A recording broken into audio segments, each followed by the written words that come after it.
പരമകാരുണികനായ ശ്രീനാരായണ ഗുരുദേവ തൃപാദങ്ങൾക്കു മുന്നിൽ പ്രണാമം.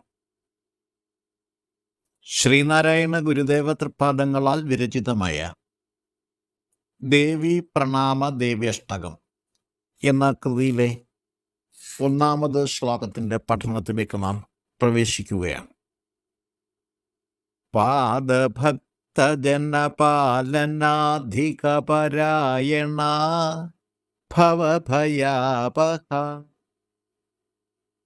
പൂതമാനസപുരാണപൂരുഷ പുരന്ദരാദിപുരുപൂജിത സാധു സാധിത സരസ്വതി സകല സമ്പ്രദായ സമുദാകൃത ശാരദ ശശാങ്കശേഖര ശിവ ശിവ ശിവമുദീയതാം.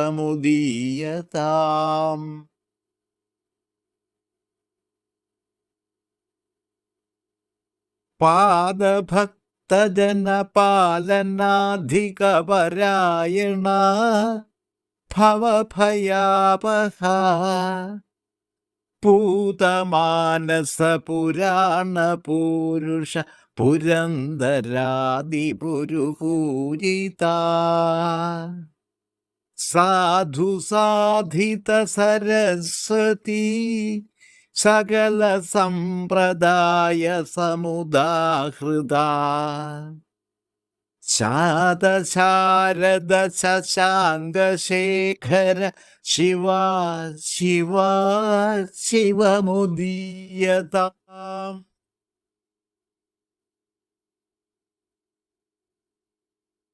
ആദ്യമായി നമുക്ക് ശ്ലോകത്തിലെ പദാനുപദ അർത്ഥങ്ങൾ മനസ്സിലാക്കാം. പാദഭക്തജന പാലനാധികപരായണ, പാദഭക്തന്മാരായ ജനങ്ങളെ പാലിക്കുന്നതിൽ അതീവ ശ്രദ്ധയോടുകൂടിയവൾ. ഭയഭയാപഹ, ഭവഭയങ്ങളെ അപഹരണം ചെയ്യുന്നവൾ അഥവാ സംസാര ദുഃഖങ്ങളെ കവർന്നെടുക്കുന്നവൾ. പൂതമാനസ, ശുദ്ധമാനസ, ശുദ്ധജ്ഞാന സ്വരൂപിണി. പുരന്ദരാദി പുരാണപൂരുഷ പുരുപൂജിത, പുരന്ദരൻ മുതലായ പുരാണപുരുഷന്മാരാൽ അധിക പൂജ ലഭിക്കുന്നവൾ, അല്ലെങ്കിൽ ഈ പുരാണപുരുഷന്മാർ അധികമായി പൂജ നൽകുന്നവൾ. പുരു, ധാരാളമായി. സാധു സാധിത സരസ്വതി, സാധുവും സാധിതവുമായ രസാനുഭവ സ്വരൂപം പൂണ്ടവൾ എന്നാണ് സരസ്വതി. വിദ്യാദേവത എന്ന അർത്ഥമുണ്ട്. കാരണം സർവ സാരങ്ങൾ നിർദ്ദേശിക്കുമ്പോൾ അത് എല്ലാ തരത്തിലുമുള്ള അർത്ഥസാരം എന്ന വിശാലമായ അർത്ഥത്തെ സ്വീകരിക്കുമ്പോൾ സരസ്വതി വിദ്യാദേവിയായി ഭവിക്കുന്നു. സകല സമ്പ്രദായ സമുദാഹൃത, സർവ സമ്പ്രദായങ്ങളിലൂടെയും, അതായത് വേദോപനിഷത്തുക്കളിലെല്ലാം നിർദ്ദേശിക്കപ്പെട്ടിട്ടുള്ള ഉപാസനാ സമ്പ്രദായങ്ങളിലൂടെയെല്ലാം നല്ലവണ്ണം ഉദാഹരിക്കപ്പെടാവുന്നവൾ. ശാരദ ശശാങ്കശേഖര ശിവ. ശാതമെന്ന് പറഞ്ഞാൽ ചാണയാണ്. ശാരദം ചാണയ്ക്ക് വെച്ചതുപോലെ തെളിവാർന്ന ശരത്കാല ചന്ദ്രനാണ്. അങ്ങനെയുള്ള ചന്ദ്രനെ ശശാങ്കശേഖര ശിവ എന്ന് പറയുമ്പോൾ ചന്ദ്രനെ ശിരസിൽ ചൂടിയ ശിവന്റെ ഭാര്യയായുള്ളവൾ എന്നാണ്. ശരത്കാല ചന്ദ്രനെ ശിരസിൽ ചൂടിയ ശിവഭഗവാന്റെ ഭാര്യ. ശിവ, ശിവാംബിക. ശിവം ഉദീയതാം, മംഗളത്തെ ഉദിപ്പിക്കുമാറാകട്ടെ. ഈ ശ്ലോകാർത്ഥം സംക്ഷേപിച്ചിങ്ങനെ പറയാം. പാദഭക്തന്മാരായ ജനങ്ങളെ പരിപാലിക്കുന്നതിൽ അതീവ ശ്രദ്ധാലുവും സംസാര ദുഃഖങ്ങളെയെല്ലാം കവർന്നെടുക്കുന്നവൾ പൂതമാനസയും, അതായത് ശുദ്ധജ്ഞാന സ്വരൂപിണിയും പുരാണ പുരുഷന്മാരായ ത്രിമൂർത്തികളാൽ പൂജിക്കപ്പെടുന്നവൾ, സാധുവും സാധിതവുമായ രസാനുഭവങ്ങളുടെ എല്ലാം സ്വത്വസ്വരൂപത്തോടുകൂടി വിരാജിക്കുന്നവൾ, സകല ഉപാസനാ സമ്പ്രദായങ്ങളിലൂടെയും സാക്ഷാത്കരിക്കപ്പെടാവുന്നവൾ, തെളിവാർന്ന ശരത്കാല ചന്ദ്രനെ ശിരസിൽ അലങ്കാരമാക്കിയിട്ടുള്ള ശിവന്റെ ഭാര്യയും ശിവാംബികയുമായ ദേവി മംഗളം ഉദിപ്പിക്കുമാറാകട്ടെ. ദേവിക്ക് സരസ്വതിയുടെയും ശിവാംബയുടെയും ഭാവരൂപങ്ങൾ നൽകി വാഴ്ത്തി സ്തുതിക്കുന്ന ഒരു ശ്ലോകമാണിത്. ശ്ലോകത്തിലെ ഓരോ വരിയും ശ്രദ്ധാപൂർവം വ്യാഖ്യാനിച്ച് മനസ്സിലാക്കിയാൽ മാത്രമേ ഗുരു വെളിപ്പെടുത്തി തരുന്ന ദേവീഭാവത്തെ നമുക്ക് അതേപടി സാക്ഷാത്കരിക്കാൻ സാധിക്കൂ. പാദഭക്തജനപാലനാധിക പരായണ ഭവഭയാപഹ എന്ന സംബോധനയോടുകൂടിയാണ് ഈ കൃതി സമാരംഭിക്കുന്നത്. പാദഭക്തന്മാരായ ജനങ്ങളെ പരിപാലിക്കുന്നതിൽ അതീവ തൽപരയിൽ ഭവഭയങ്ങളെയെല്ലാം അപഹരിക്കുന്നവളുമാണ് ദേവി എന്നാണ് ഈ വരിയുടെ വാച്യാർത്ഥം. ദേവീതത്വം ശരിയായി മനസ്സിലാക്കുകയും മനസ്സിലാക്കിയ താത്വിക ബോധനിലയിൽ നിന്ന് വ്യതിചലിക്കാതെ ജ്ഞാനഭക്തിയിൽ അഭിരമിക്കുകയും ചെയ്യുന്ന ജ്ഞാനികളെയാണ് പാദഭക്തജനം എന്ന് വിശേഷിപ്പിച്ചിരിക്കുന്നത്. താമരയിൽ പാദങ്ങൾ ഉറപ്പിച്ചു നിൽക്കുന്ന നിലയിലാണ് ദേവി ചിത്രീകരിക്കപ്പെട്ട് കാണുന്നത്. താമര ഹൃദയപ്രതീകമാണ്. യോഗശാസ്ത്രപ്രകാരം അനാഹത ചക്രം സ്ഥിതി ചെയ്യുന്നത് ഹൃദയാക്ഷത്തിലാണ്. ജ്ഞാനസ്വരൂപിണിയായ ദേവിയെ ഹൃദയപത്മത്തിൽ ഇരുത്തി അനുസന്ധാനം ചെയ്യുന്ന ഭക്തന്മാരാണ് പാദഭക്തന്മാർ. ഭക്തിക്ക് ശ്രവണഭക്തി, കീർത്തനഭക്തി, സേവനഭക്തി, സ്മരണാഭക്തി, അർച്ചനാഭക്തി, വന്ദനഭക്തി, ദാസ്യഭക്തി, സഖാഭക്തി, ആത്മനിവേദന ഭക്തി എന്നിങ്ങനെ 9 ഭാവങ്ങൾ സാത്വികി, രാജസി, താമസി, ഗുണാതീത എന്നിങ്ങനെ 4 ഭേദങ്ങളുമുണ്ട്. ജ്ഞാനഭക്തന്മാരും ഗുണാതീത ഭക്തന്മാരുമാണ് ഭക്തശ്രേഷ്ഠന്മാർ എന്നുള്ളതുകൊണ്ട് അത്തരം ഭക്തന്മാരെ പരിപാലിക്കുന്നതിൽ ദേവി കൂടുതൽ തൽപരയാണെന്നാണ് ഇവിടെ പറഞ്ഞിരിക്കുന്നത്. ദേവിയെ ജ്ഞാനസ്വരൂപിണിയാണെന്ന ഭാവത്തിൽ, അല്ലെ ദേവിയെ ജ്ഞാനസ്വരൂപിണിയായി തന്നെ സാക്ഷാത്കരിക്കണം എന്ന സന്ദേശമാണ് ഇവിടെ നൽകിയിരിക്കുന്നത്. ഭവഭയാപഹ എന്ന പദത്തിൻ്റെ വാഗർത്ഥം ഭവഭയങ്ങളെ, അതായത് സംസാര ദുഃഖങ്ങളെ കവർന്നെടുക്കുന്നവൾ എന്നാണ്. ഭയങ്ങൾക്കെല്ലാം കാരണമായിരിക്കുന്നത് അറിവില്ലായ്മയാണ്.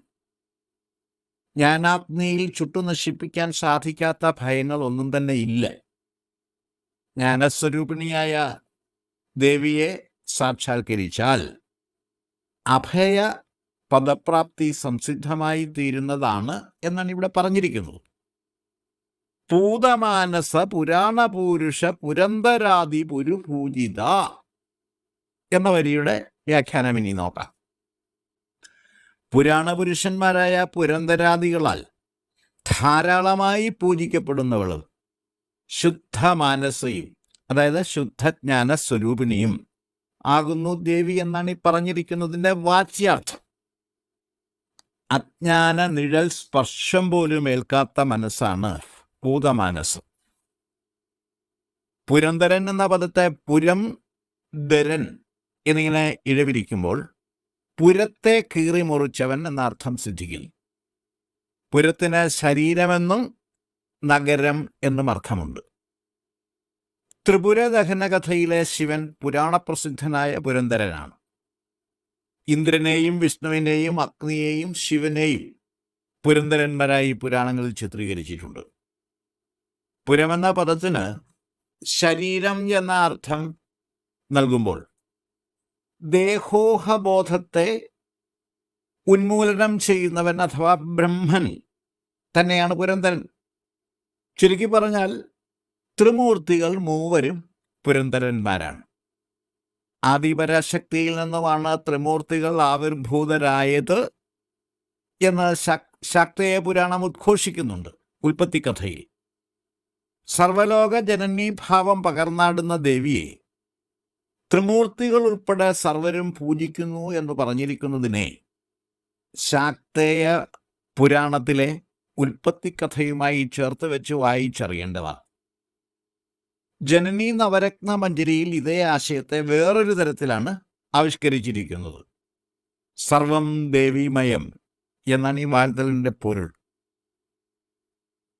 സാധുസാധിത സരസ്വതി സകല സമ്പ്രദായ സമുദാഹൃത എന്നാണ് തുടർന്ന് ദേവിയെ വിശേഷിപ്പിച്ചിരിക്കുന്നത്. ജ്ഞാനസാക്ഷാത്കാരത്തിനായി പുരാണേതിഹാസങ്ങളിലും വേദോപനിഷത്തുക്കളിലും നിർദ്ദേശിക്കപ്പെട്ടിട്ടുള്ള സാമ്പ്രദായിക വിദ്യകളിൽ ഏതു വിദ്യയെ അവലംബിച്ചാലും ദേവീ സാക്ഷാത്കാരം സാധുവും സാധിതവുമായി തീരുമെന്നാണ് ഇവിടെ പറഞ്ഞിരിക്കുന്നത്. സർവമതസാരവും ഏകം എന്ന ഗുരുവാക്യപ്പൊരുൾ തന്നെയാണ് സകല സമ്പ്രദായ സമുദാഹൃത എന്ന വാക്യത്തിൻ്റെയും പൊരുൾ. ശാതശാരദ ശശാങ്കശേഖര ശിവ ശിവാ ശിവമുദീയതാം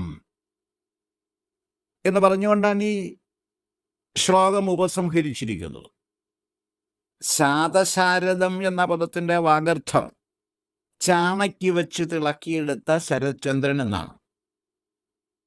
മേഘവിമുക്തമായ ആകാശത്തിൽ പ്രതിബിംബിക്കുന്ന ശരത്കാല ചന്ദ്രബിംബം എന്ന് ഈ ആലങ്കാരിക പ്രയോഗത്തിൻ്റെ അർത്ഥം മനസ്സിലാക്കേണ്ടതാണ്. തെളിമയാർന്ന ശരത്കാല ചന്ദ്രനെ ശിരോലങ്കാരമാക്കിയിട്ടുള്ള ശിവാംബയാണ് ശാതശാരദ ശശാങ്കശേഖര ശിവ. ശശത്തിൻ്റെ, അതായത് മുയലിൻ്റെ അടയാളമുള്ള ചന്ദ്രനെ മുടിക്കെട്ടിൽ ചൂടി വിരാജിക്കുന്നവനാണ് ശശാങ്കശേഖരൻ. ശരത്കാല ചന്ദ്രബിംബത്തെ സൂക്ഷിച്ചു നോക്കിയാൽ ഒരു മുയൽ അടയാളം കാണാൻ സാധിക്കുന്നതാണ്. പ്രകൃതി വിധാനം ചെയ്തു വച്ചിരിക്കുന്ന ഒരു പ്രതീക ബിംബസൂചകമാണ്, അല്ലെങ്കിൽ ഒരു കാവ്യബിംബം തന്നെയാണ് ആ മുയലടയാളം. മുയലിൻ്റെ ചാടിച്ചാടിയുള്ള സഞ്ചാരം വൃദ്ധിക്ഷയാത്മകമായ ജഗത് വിലാസത്തെയാണ് പ്രതീകവൽക്കരിക്കുന്നത്.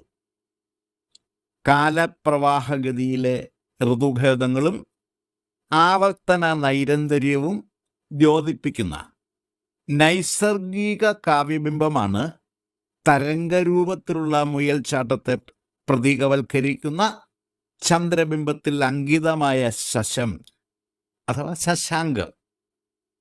സൃഷ്ടിന്മുഖ സംഹാരാത്മകവും ചാക്രികവുമായ പ്രാപഞ്ചിക നൈരന്തര്യ പ്രതീകമായ കാവ്യബിംബമാകുന്നു ശശാങ്കശേഖര ശിവ എന്നു സാരം. വിശ്വവിധാനീയതയിലെ അത്ഭുതകരമായ ഈ മംഗളാത്മകത അഭംഗുരം തുടരുമാറാകട്ടെ എന്നാണ് ശ്ലോകത്തിൻ്റെ അവസാന പകുതിയിൽ പ്രാർത്ഥിച്ചിരിക്കുന്നത്. ഇത്രയും കാര്യങ്ങളാണ് ഈ ശ്ലോകത്തെപ്പറ്റി വിശദീകരിക്കാനായിട്ടുള്ളത്. ഞാൻ എൻ്റെ വാക്കുകൾ ഉപസംഹരിക്കുന്നു. ഗുരുധർമ്മം ജയിക്കട്ടെ.